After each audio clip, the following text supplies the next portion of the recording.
What a comeback. What a comeback. Welcome into your Bruins fan review for Game 4 of the Eastern Conference Finals, first round matchup against the Carolina Hurricanes. Now, this is just an insane game. One of the better comebacks I've been able to review. I was able to review one against Toronto my first and second year doing these reviews in the playoffs. Both of those games were pretty insane. This one right up there with it. Not as meaningful because it wasn't in a game 7, but nonetheless an amazing comeback, and really the first game that I've watched post-pandemic. I shouldn't even call it post-pandemic because we're still basically kind of in it, but first since the restart, where I've really felt like my blood pumping, like everything, like really, like it really felt real to me. And like it's one of the first times it's felt this real since the restart of any sport, really. And just a great feeling to have inside me that I haven't had in a while. But to start out the game, no Pasternak again. Bruins line's basically the same, but York up top on that first line. That would get changed later in the game. Same exact D pairs. Halak, obviously, and Bezrask is no longer with us. That sounds kind of dark. But he went home. He did not die. The Canes had a circus of changes. Now Svechnikov left. Weirdly though, Dzingel went in to the lineup and went straight into Svechnikov's spot. However, every other winger besides Teuvo Teravainen was shuffled throughout the lineup, and it's a very interesting move by Rod Brind'Amour, which I'm not sure really worked out. The chemistry didn't seem to be there, minus a few the 2 goals they got. But you look back at those 2 goals and say, how much was that really due to their built-up play, and more so Yaroslav Halak not knowing how to use a glove tonight? 19 shots. I really feel like all these changes are pretty insane, but I'm going to go over them with you quickly. So basically, Martinuk went from 4th line right wing to 1st line left wing. So you got a guy playing 4th line going to 1st line. Quite a jump up there. He would score tonight, so reward that decision. Niederreiter from 1st line left wing to 4th line left wing. So we had a 4th to 1st and now a 1st to 4th. Fogle from 4th left wing to 3rd left wing. McGinn from 3rd left wing to 3rd right wing. Swap sides there. Natchez from 2nd right wing to 4th right wing. So we have 3 guys in the top 6 drop down to the bottom 6 here. Williams from 3rd line right wing to 2nd line right wing. The centers in Teuvo stayed the same at forwards, and that's it. Gardner in for TVR, and James Reimer starts, which, the way the game ended, you have to ask, was that a good decision? I thought Reimer played good for most of the game. The collapse, would I put it on him? Not really when your team's getting that outplayed, but we'll get there. So we jump into the first, and there was only 1 goal in the first period. I'm only going to go over the goals with you today. It's pretty late. It's 1:30 in the morning. I have to get this done because I work tomorrow, and I work nights, afternoons type deal like tomorrow. So I just wouldn't have any time for it. So we're only going over the goals and one other pivotal moment. The goal in the first period, Justin Williams. And this is just not a good look for Halak at all. So Halak played pretty good in game 1. Had that one gaff where he gave the puck right to Trocheck. This game he would have 2 pretty bad moments. This one being the first one. My dad was trying to tell me, man, he was screened. I look at the top right picture there.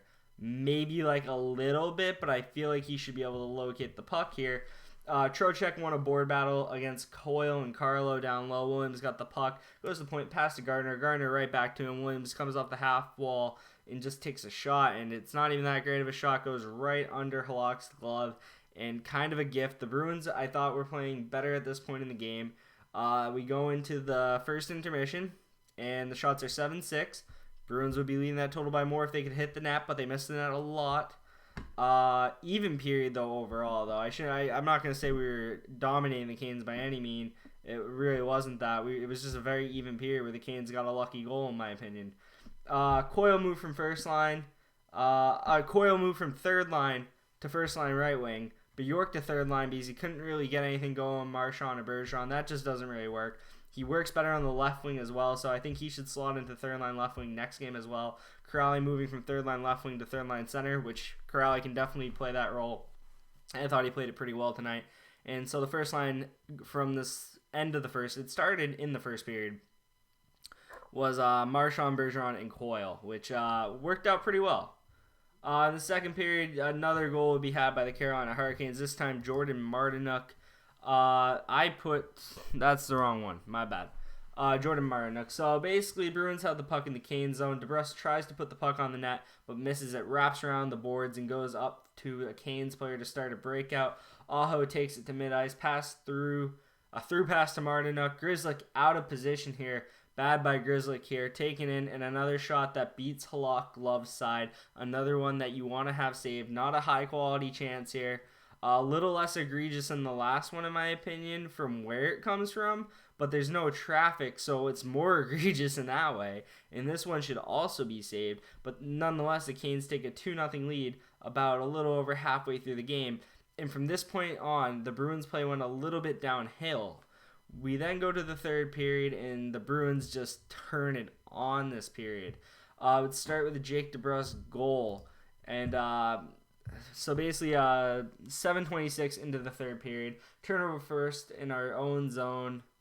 Kasha gets the puck on the boards and fires a breakout pass to DeBrusk. DeBrusk tips it past Hayden Fleury, goes around him like a turnstile. Reimer makes an interesting decision, to say the least here, coming out to try to play the puck.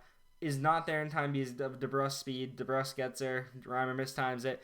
He goes around Reimer. Reimer does take him out, but not early enough to the point DeBrusk is able to put in the net.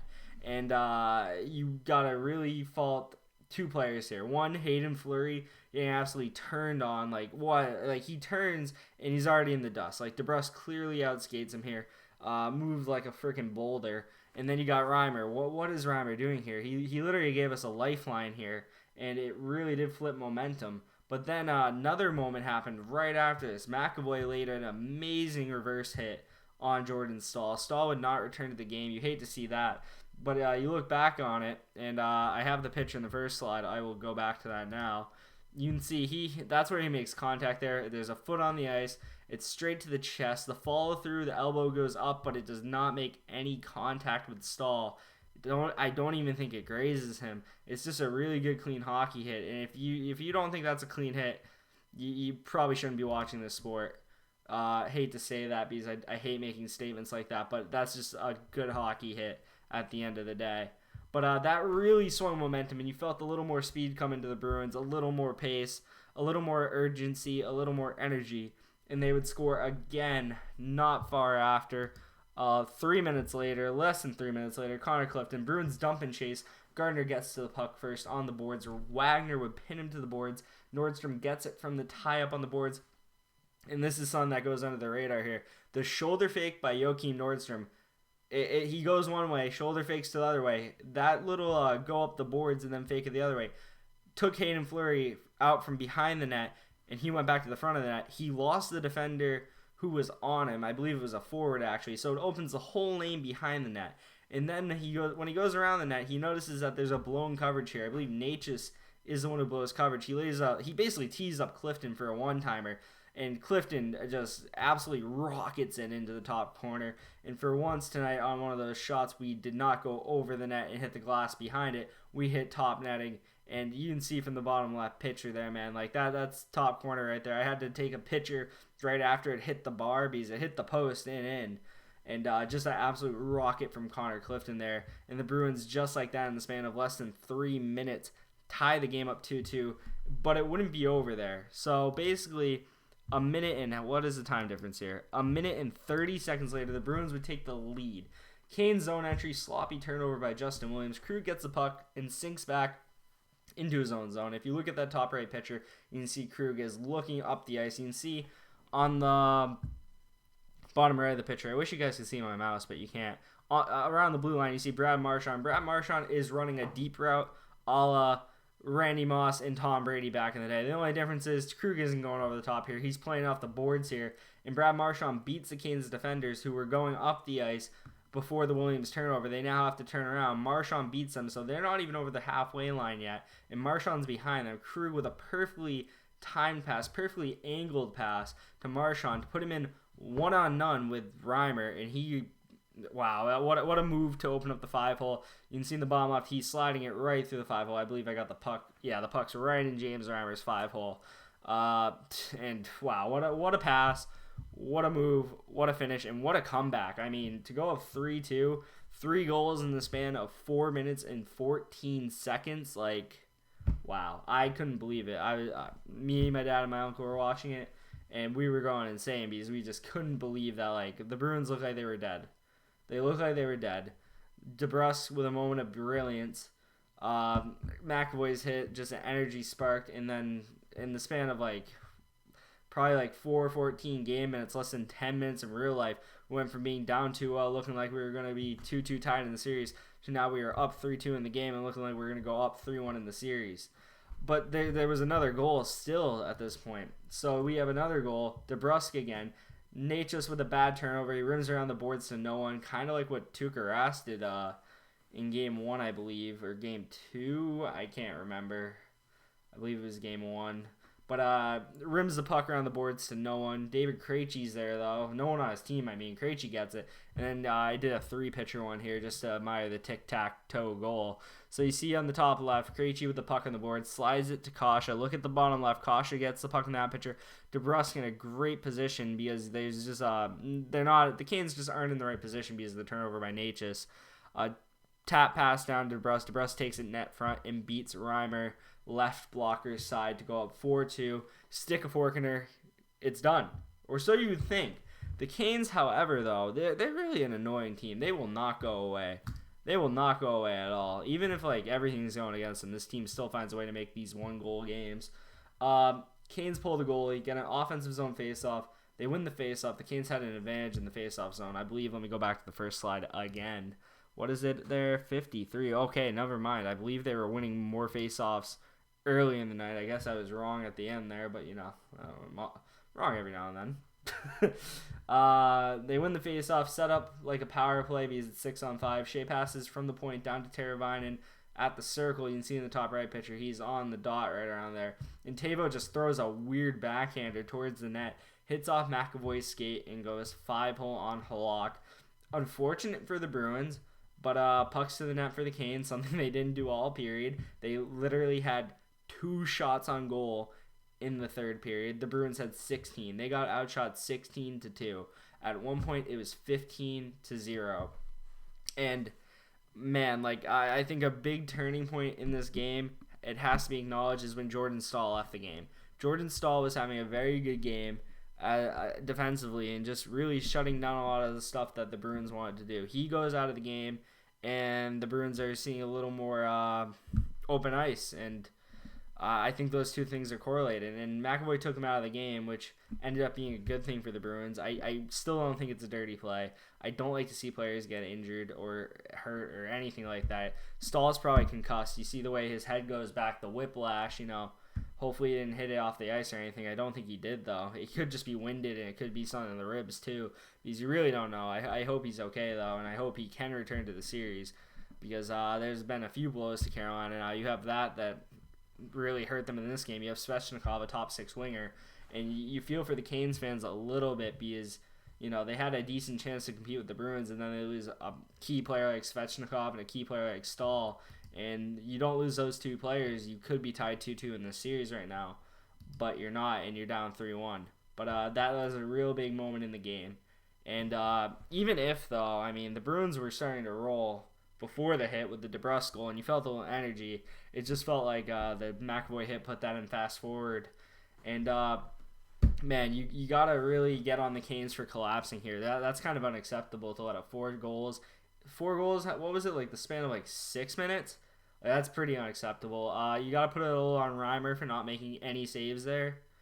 He made a few good saves in the period. Not going to say he made none, but you probably want him to make one of the saves on the goals. You probably want him to stop one of those high-quality chances that an elite goaltender would save. I'm not saying Reimer is elite or anything, but you probably want him to make a save somewhere in there. But nonetheless, the Bruins just poured it on and got the win, and I think deservedly so.